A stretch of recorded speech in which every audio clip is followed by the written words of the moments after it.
वक्त नंबर 7। मस्जिद के दरवाजे खुले हैं। ये नए घर किसके हैं? ये कंपनी के मैनेजर के हैं।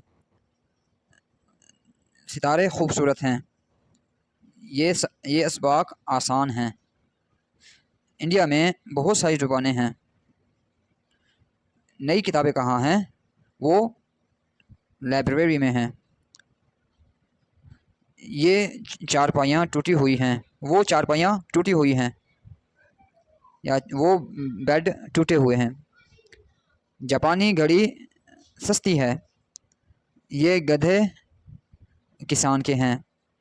तुम्हारी किताबें क्या कहाँ हैं बहनों? बहनों, तुम्हारी किताबें कहाँ हैं? वो क्लास में हैं।